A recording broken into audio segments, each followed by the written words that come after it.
సంగప్ప అని ఒకప్పుడు V6లో పనిచేసిన ఒక జర్నలిస్టు గత 3 సంవత్సరాల నుంచి బీజేపీలో అధికార ప్రతినిధిగా పనిచేస్తున్నారు. ఈ సంగప్ప గారు ఏప్రిల్ నెలలో 22 నుంచి 20వ తారీఖు మధ్యలో ఈ సంవత్సరం ఈ బాధిత కుటుంబం దగ్గరికి వెళ్ళి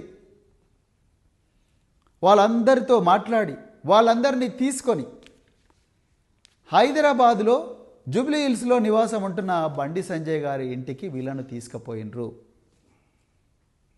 ఆ అమ్మాయి తన బాధంతా వెళ్ళబుచ్చుకున్నది. ఇగో మీ కొడుకు నన్ను ఇడివంగా చేసిండు, ఇగో వీడియోలు ఇట్లున్నాయి, చాటింగ్లు ఇవి ఉన్నాయి, అవన్నీ ఉంటే బండి సంజయ్ గారు చెప్పింది ఏందా అంటే ఆ అమ్మ నాకు చెప్పిందండి. బండి సంజయ్ గారు చెప్పింది ఏంటంటే, మీరు మీ బిడ్డ ఎంతమందితో తిరిగిందో ఏందో నాకు తెలియదు, నేను మాత్రం దీనికి ఒప్పుకునే సవాలే లేదు. ఇంకోటి కూడా మీకు ముచ్చట చెప్పాలనుకుంటున్నా, నేను మా బీజేపీ పార్టీ నన్ను బీజేపీ రాష్ట్ర అధ్యక్షుడి పదవి నుంచి తీసేస్తే నా కోసం 8 మంది ఆత్మహత్య చేసుకున్నారు. ఇంకా నా సంగతి ఏందో మీకు అర్థమైంది కదా. రేపు మీ మీద ఏం జరిగినా అమ్మలా నేను రెస్పాన్సిబుల్ కాదు, నకరాలు చేయకూరి, ఇక్కడ నుంచి వెళ్ళిపోండి, ఏదైనా సెటిల్ చేసుకుందాం అని చెప్పి భయపెట్టించి పంపించిండంట. ఇది సంగప్ప గారి సమక్షంలో జరిగింది. ఆ మహిళ చెప్పింది నాకు.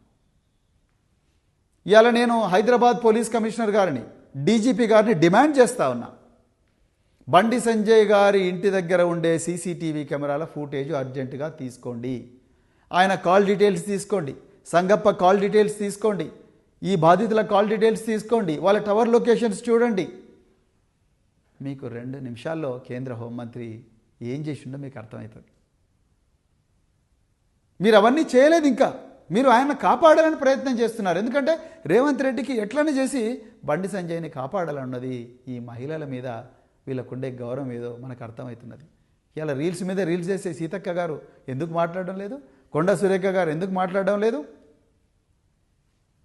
ఎందుకు మాట్లాడింది? కాంగ్రెస్లో ఒక్కరన్నా మాట్లాడుతున్నారా? ఒక్కరన్నా ఎక్కడ పోయారు మీ వాళ్ళందరూ రోడ్ల మీదకి? ఎందుకు రాలేదు? ఎందుకు రావడం లేదు రోడ్ల మీదకి? సోనియా గాంధీ గారికి ఈ విషయం చెప్పినరా? ప్రియాంక వధేరా గారికి ఈ విషయం చెప్పినరా? మీరు చెప్పలేదు. కేవలం బీఆర్ఎస్ పార్టీ కొట్లాడుతుంది.